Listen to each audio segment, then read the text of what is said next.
Good morning mga kapatid.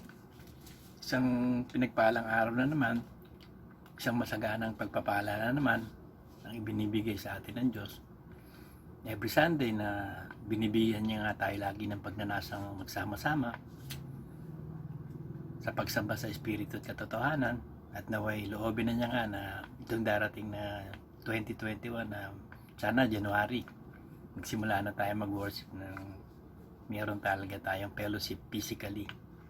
Nakakamiss na yun, no?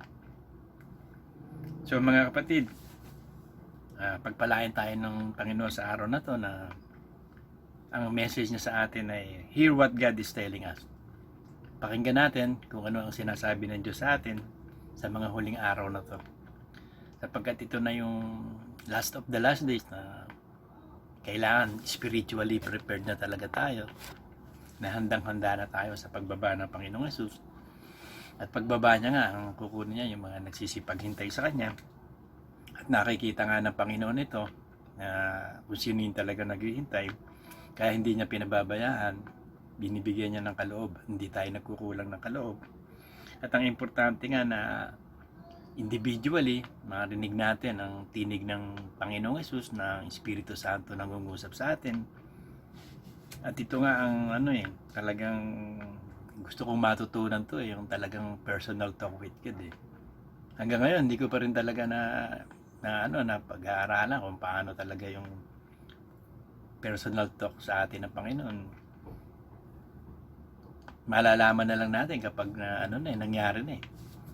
Sinabi sa akin ng Panginoon yun eh. Hindi ko ginawa. Yung mga ganun ba, mo marirealize na kinakausap ka pala ng Diyos noong panahon na yun. Pero tapos na, baka mo malaman. Kaya ang maganda, yung matutunan natin talaga, yung talagang talking to God eh. Yung tinatawag na rema.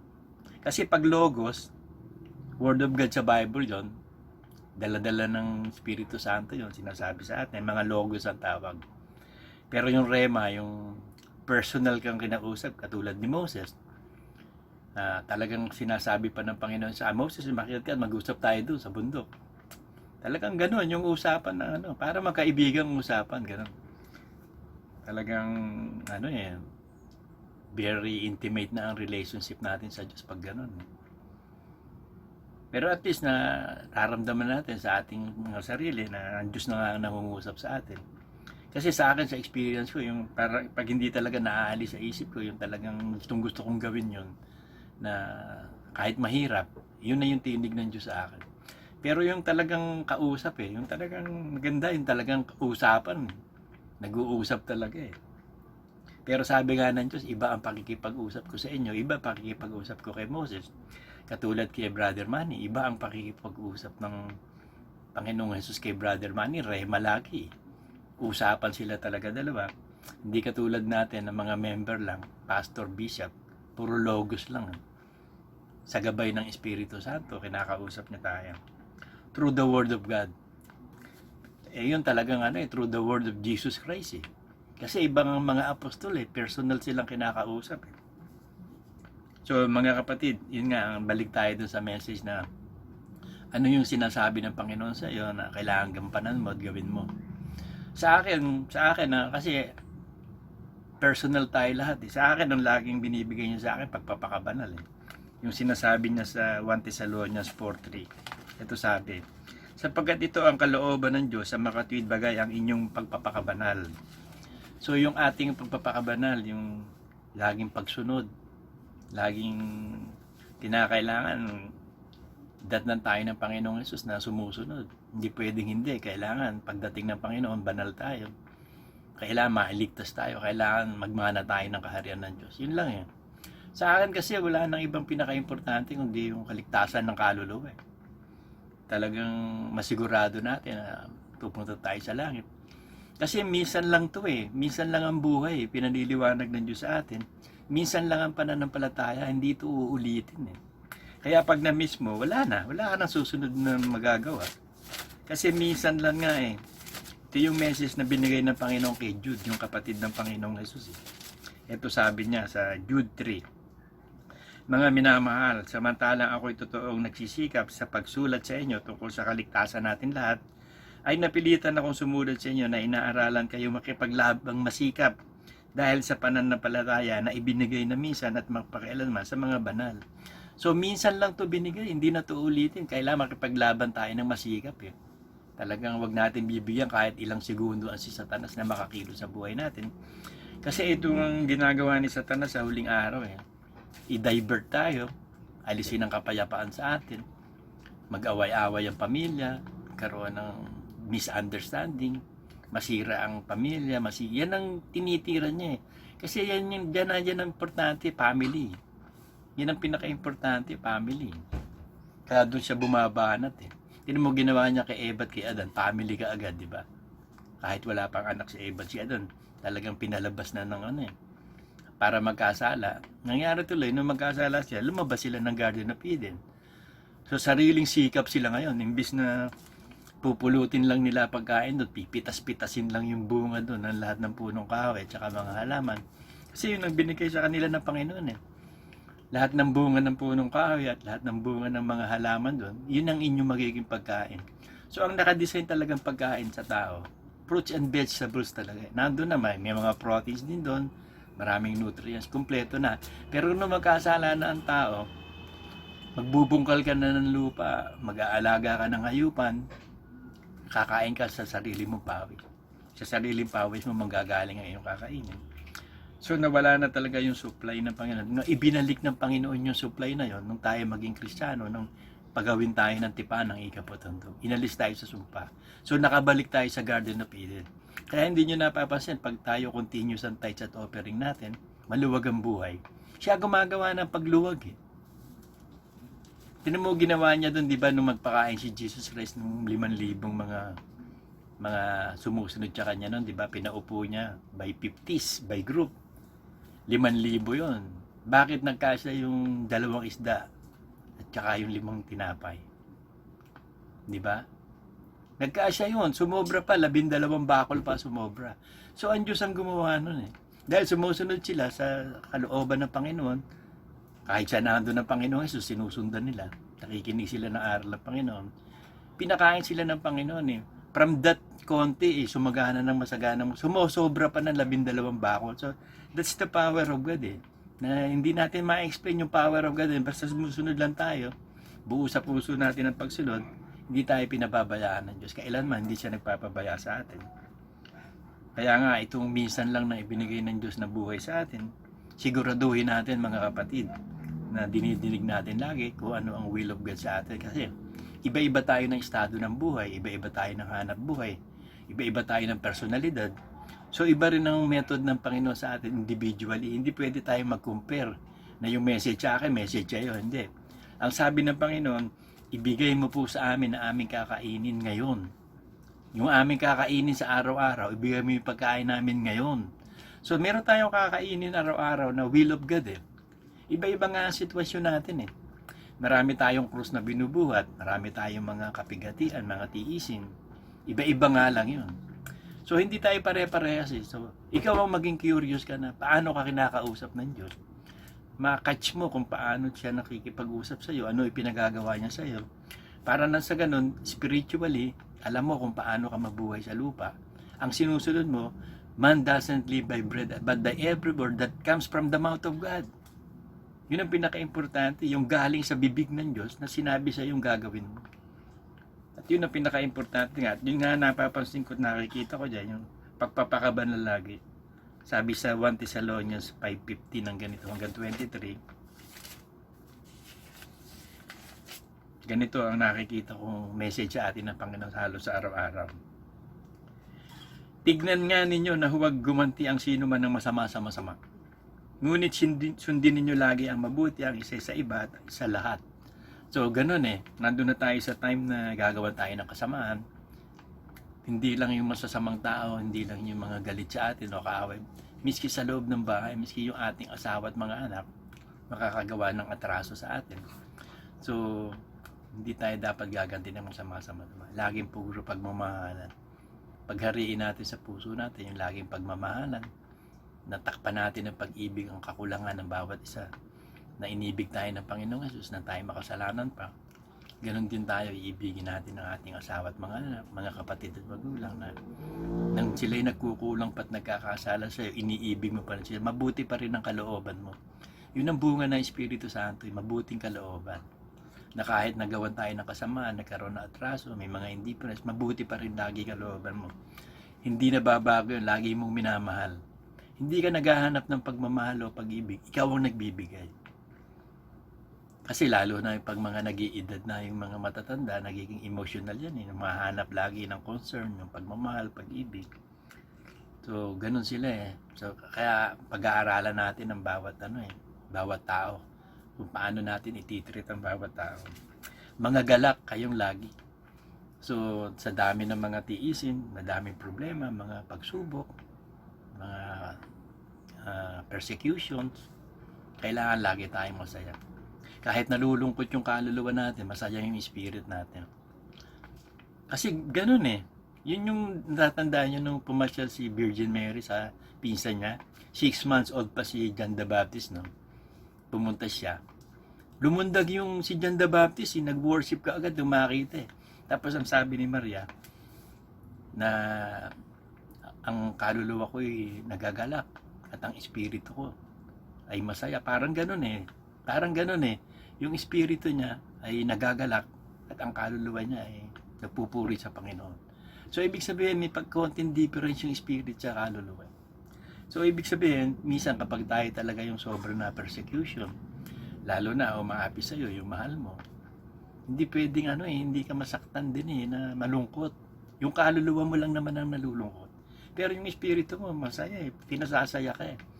Na alam mo na nagtatrying hard lang si Satanas, naguluhin ka, na hindi ka hihiwalay sa pananampalataya, nandun ka pa rin sa Word of God. Lagi ka pa rin masaya, kahit ano nangyayari. Magsipanalangin kayong walang patid. Ito yung kapangyarihang ibinigay sa atin. The gift of tongues. Kasi ito lang ang pwedeng manalangin ng walang patid eh, tongues eh. Kasi hindi ka naman pwedeng manalangin, magpapaulit-ulit ka lagi. Okay lang yung magpaulit-ulit tayo, pero sa bawat sandali ng prayer natin, time, uulitin din natin naman yun na ipag-pray natin kasi doon tayo sasanayin eh.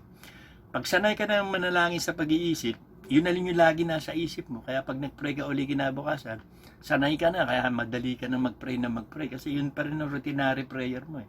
Yun ang will of God na pinape-pray sa iyo. Pero kung wala tayong gift of tongues, ay talagang magpapaulit, mahirap. Ang hirap nung walang patid. Kasi sa tongues eh, walang patid yung prayer na yun. Natatandaan ko nga nung mga MRI ako eh. Mahal pala nung MRI, no? 25,000 pala yun. Meron kami nung card nun dati sa Medical City. Sinamantala ko yung card na yun. Nagpa-MRI ako. Doon sa MRI na yun, 1 hour ka, continuous ka na walang galaw doon, walang ingay na kapag konting galaw ng katawan mo, konting ingay, uulitin na naman. So, titiyagain mo yung 1 oras na yon. Ang ginawa ko doon, nung isa lang ako sa loob, para ka nasa loob ng spaceship, iba-iba yung sound eh, tumutunog.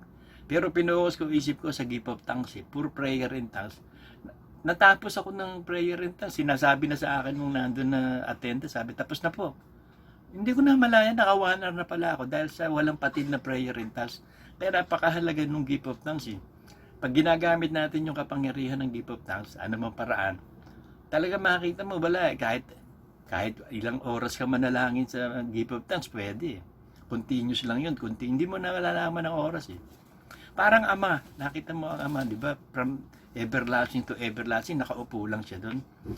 Kaya bang gawin yun ng kahit sino? Nakaupo ka lang doon, wala kang gagawin, nakaupo ka sa trono mo forever and ever.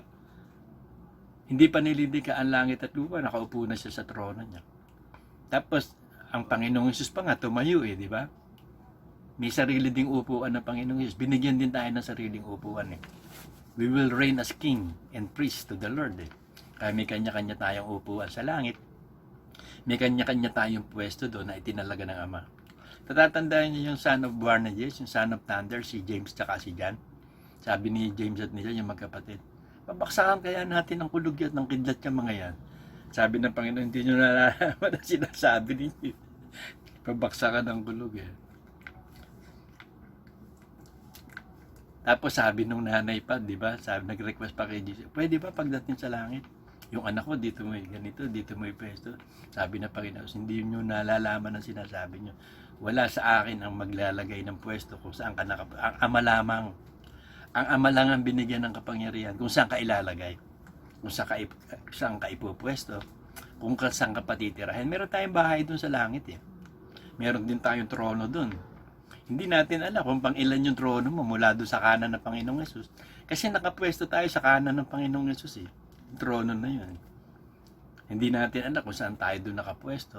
Ang Ama nagbibigay ng pwesto noon, hindi ang Panginoong Yesus. Kaya na-rebuke nung ni Jesus Christ yung mag-iin eh. Hindi nalalaman ang mga sinasabi. So balik tayo mga kapatid. Sa lahat ng bagay magpasalamat kayo. Sapagkat ito ang kalooban ng Diyos kay Kristo tungkol sa inyo. So may kalooban ng Diyos tungkol kay Kristo, tungkol sa atin. Na give thanks in all things, bad or good. We have to give thanks. Minsan nakakalimutan natin magpasalamat pag masama nangyari.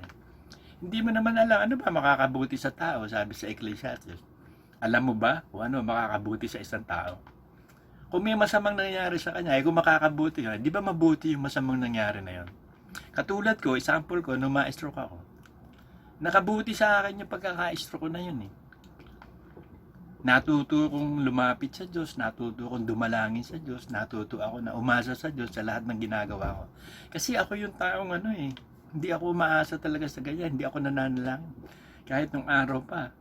Kahit nung naging Kristiyano pa rin ako, hindi ako mapanalangin. Pero kung mo alam ng Diyos na kailangan ganapin ako na maging mapanalangin kasi ako yung pinuno eh. Kaya sabi ko naman sa kanya, Panginoon, ditinggin mo naman yung prayers ko para sa mga members ko, sa mga kapatid ko. Yung mga prayer ko, ditinggin mo. Kasi kung di mo ditinggin, para saan pa yung buhay ko? Tinawag mo kong pastor, hindi mo pala ditinggin. What's the use? Eh di, wala na lang. O, sa awa naman ng Diyos, dinidinig ng Diyos mga prayers ko. Maraming mga prayers na dinidinig sa akin. At yung mga pinagpe-pray ng mga kapatid na iba na nakikita ko naman ang mga answered prayer. Ang bibilis pa nga ng mga answered prayer. So yun ang mahalaga. Dinidinig ng Panginoon ng prayer mo. Kasi yan ang pinaka-importante sa lahat. Dinggin ng Diyos ang panalangin ng isang matuwid. Kung hindi ako na-stroke, hindi ako magiging matuwid. Kasi ang pagiging matuwid natin, na hindi tayo aasa sa ating sariling karunungan, sariling kalakasan, kundi sa Diyos na lang ang lahat. Mapalad ang walang ibang inaasahan kundi ang Diyos. Ay ganun pala yung mga na-stroke eh. Wala kang pwedeng asahan kundi Diyos lang. Hindi mo kayang asahan sarili mo. Eh ako napakalakas na tiwala ako sa sarili ko nung araw eh. Pero pag after that talagang wala akong katiwa-tiwa sa sarili ko. Hindi ko kaya eh. Yung isip ko ang gulo. Humuhugong ang tenga ko. Ibig sabihin wala eh. Wala na sa kategorya ko. Yung umasa pa ako sa sarili ko. Hindi ko na kayang asahan. Kung hindi ako tutulungan ng Diyos, walang mangyayari sa buhay ko. So, diyan na naging estado ng buhay ko. Kaya naman walang maliit o malaking bagay sa akin. Natutunan ko yun. In everything, give thanks, for this is the will of God. Na in whatsoever state I am, therewith to be content. Kung kaya mo lahat ng bagay, may pangyayari sa kanya na sumasampalataya. For Jesus Christ, give me strength. I can do all things for Jesus' strength. Ganun na nagiging pananampalataya. Umuunlad yung pananampalataya. Eh yun masama yung nangyari rin. Mabuti ba yun? Ang laking gastos pa no, pero niloob ng Diyos na masuportahan ako doon. May sumuporta sa akin doon. Pati sa mga gamot ko after that. May sumuporta sa gamot ko. Pero nung kami na nagpipinas noon, mahal pala ng gamot ng maintenance ng na-stroke. Nabigyan naman ako ng udyok ng Panginoon na umasa na lang sa Kanya, hindi na sa gamot. Hirap na kami ni baby. Kakanda utang-utang na kami. Sabi ko, Lord, bigyan mo ako ng lakas ng loob na umasa na lang sa iyo. Na hindi na ako iinom ng gamot. O after this present period, ang iniinom ko lang yung metoprolol na maintenance ng high blood. Kasi ewan ko ba, low blood naman ako, pero ngayon high blood na ako. So okay lang. Hindi naman ako pinababayaan ng Panginoon. So par yun lang naman ang iniinom kong gamot. The rest, puro mga herbal na eh. Naudyukan ako ng Diyos din, yung sa banaba. Talagang pag mauubos na yung ihinang dragon ko sa rep, kukuha na ako ng mga daw sa bana. Libre naman dun sa may creek, dun sa may palatio. Ang daming banaba dun. Tapos sasamahan ko ng papaya. Tapos bibili ko ng tanglad. Bibili ko ng ng tawag dito, yung masarap sa pangamoy na Nakalimutan ko lang yun, yung mabango pag nilalagay sa leche plan sa ano. Ewan ko yun, basta yun. Tapos lalagyan ko yun ng mga herbs. Kompleto ako, meron akong turmeric. Lalagyan ko ng ano yung cinnamon. Tapos meron din akong olive oil. Papatakan ko yun ng isang cup. Tapos yung virgin coconut oil, isang takip din. Apple cider, isang takip din. Tapos nilalagyan ko pa ng kayin, ng sesame seeds, may paminta. So ang dami kong nilalagay doon. Yun kasuka-suka juice ko yun Masuka-suka ka pag ininom mo, napakasama ng lasa nun. Pero dahil nakakabuti nga sa akin, yun ang ginawa kong alternative. Imbis na maggamot ako, yun na lang. Tsaka fruit juice. Basta I see to it na pagising ko sa umaga, magpo-fruit juice na ako. Siguro mga isang apple, isang lemon, tapos isang carrots. Fruit juice mo na yan. Mas maganda yun kasi kung kakainin mo yung mga yan, mapapangal bunganga mo, kangunguya bago ka makakuha ng juice niya. Yun, isang cup na ganyan, ang dami, isang baso na. Isang apple, isang nilalagyan ko ng ano yan, ng sangkis pag nakakabili ko. Pag merong nabibili dun sa palengke na mga 3.20, ganun mga yung pang ano na lang talaga, pang juice para makatipid. So yun, so far okay naman sa akin. Hindi ako nakakasakit. Tsaka malakas pa rin ako kahit hindi ako napagkakatulog, malakas pa rin ako. Matino pa rin ang isip ko. Hindi talagang hindi yung bad trip talaga nung araw, puro bad trip sa mga pag-iisip. So yun. Huwag ninyong patayin ng ningas ng Espiritu Santo. So ibig sabihin, huwag tayong humadlang sa will of God. Kasi mamamatay nga po yun ng Espiritu Santo pag nagiging masuwayin tayo, iiwan tayo Kaya huwag nyong tighatiin ng Espiritu Santo. Namimighati siya pag lagi kang sumusuway. Nalulugod siya pag lagi kang sumusunod. Kaya ang sabi sa Philippians 2:12 na ang inyong laging pagsunod katulad ng Panginoong Yesus na nagiging katulad tayo ng Panginoong Yesus. So yan ang pinaka-importante mga kapatid na dapat nating magampanan sa mga huling araw. Na marinig talaga natin ang tinig ng Diyos. Ng Diyos.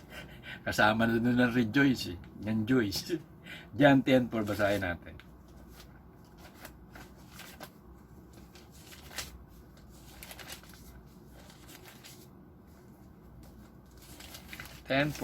Do you read me? Pagka nailabas na niya ang kanya at lahat ng sariling kanya, pinanungunahan niya sila at nagsisisunod sa kanya ang mga tupa, sapagkat nakikilala nila ang kanyang tinig. So, sumusunod daw ang tupa sa Panginoong Yesus dahil nakikilala ng tupa ang tinig ng kanyang pastor. Ang dakilang pastor natin, the great shepherd, is Jesus Christ. Ako, hindi ako ang pastor nyo. Administrator lang ako. Katiwala lang ako sa kawan ng Diyos, na nakita ng Diyos na pwede kong pagkatiwalaan. Kasi ako wala akong tiwala sa sarili ko pero pinagkatiwalaan ako ng Diyos. So tiwala na ako sa sarili ko na pinagtiwalaan ako ng Diyos, magagampanan ko yun. Nagtiwala rin ako na magagampanan. I can do all things because Jesus strengthens me. Kasi yun ang importante, naririnig mo yung tinig ng iyong pastor at ang pastor mo naririnig ka. Kinikilala ka ng pastor mo, kinikilala mo ang pastor mo. Yun ang relationship na tinatawag. Ang relationship ng mga Christian kuno pag tinanggap niya ang Panginoong Yesus, ligtas na sila Biglang Diyos sa tagapagligtas. Ano yung relationship nyo? Kinikilala ka ba? Kinikilala mo ba siya? Kasi yun ang relationship ng ama sa anak. Niluluwalhati ng ama ang anak, niluluwalhati ng anak ang ama. Pareho sila nagluluwalhatian I glorify you, Father, di ba? Nung buhayin niya si Lazarus. Sabi niya, I glorify you, Father, na para sa kanila to. Na makita nila na ikaw ay sumasa akin. Para sa kanila to. Kaya pinayagan kasi ni Jesus Christ, mamatay si Lazarus Kasi kahit nung magpadala ng sulat si Mary, na may sakit nga si Lazarus, hindi niya talaga pinuntahan dahil may plano nga I-glorify ang ama ng oras na yon. Kaya sabi niya, natutulog lang si Lazarus para hindi maguluhamihanan yung mga apostol. Pero nung papunta na sila sa bahay ni Lazarus, sabi niya, hindi natutulog si Lazarus, patay na si Lazarus. Pero dahil para sa inyo, para maniwala kayo na ako nga ang isinugo ng Ama at ako'y sumasama, the Lord will glorify the Father and the Father shall glorify the Son. Kaya nakita niya, di ba sabi niya, Lazarus, come forth. Nung nakita nila, nabuhay ang patay. O mula nun, persecuted na rin si Lazarus. Pinapatay na rin si Lazarus nun. Bakit? Kakampi niya si Jesus Christ. Binuhay siya ni Jesus Christ. Galit yung mga Pariseo. Galit yung mga kalaban ni Kristo. Pati si wanted na rin Meron na rin presyo yung ulo ni Lazarus. Sabi naman din sa Revelation 3:20 ang ganito.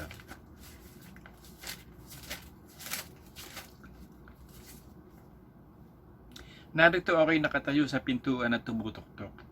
Kung ang sino man ay duminig ng aking tinig at nagbukas ng pinto, ako'y papasok sa kanya at hahapong kasalo niya at siya'y kasalo ko. So yun ang yun ang relationship, may fellowship magkasama katulad ng ginawa niya sa mga apostol. Kaya nga masakit yun yung ginawa ni Judas kay Jesus Christ kasi magkasalo sila sa pagkain Umiinom sila sa isang baso, minsan kumakain sila sa isang pinggan. Tapos ganun ang gagawin mo, yung kasalo mo, yung kaibigan mo, yung minamahal mo, yun ang tatadyak sa'yo. Pero nagawa ng Panginoong Hesus, ipakita niya yung pag-ibig niya, di ba? Sabi niya nga, Ama, patawarin mo po sila. Hindi nila nalalaman ang kanilang ginagawa. At ito ang bagong utos na inuutos ko sa inyo. Mag-ibigan kayo katulad ng pag-ibig na inibig ko sa inyo. Love one another as I have loved you. Ginambagong utos mga kapatid na kailangan masunod natin. At yan nga ang nakikita kong tinig ng Diyos para sa akin. Na naway tinig ng Diyos para din sa inyo mga kapatid. Kaya sa araw na to, pinagpapala ko kayong lahat mga kapatid. Sumayin nyo ang masaganang pagpapalang espiritual, physical at material. Sumayin nyo ang espiritu ng karunungan, kapahayagan ng pag-unawa at pagkilala sa Diyos na siyang buhay na walang hanggan. Sumayin nyo rin ang kagalingan ng inyong mga may sakit na katawan. Sumayin nyo rin ang proteksyon laban sa lahat ng virus, lahat ng mga sakit na pwedeng maibigay sa ating katawan. Sumayin nyo rin ang lahat ng pagpapalang material na kailangan nyo sa araw-araw. Matustusan kayong lahat ng Panginoon ng masaganang pagpapalang material. Ibinabasbas ko sa inyo lahat ng pagpapala in Jesus' name. Menayana ikamena ikiyama angkantu iyamasit marana ika kurubunsi kana okuruyara kaya syakara. Amen.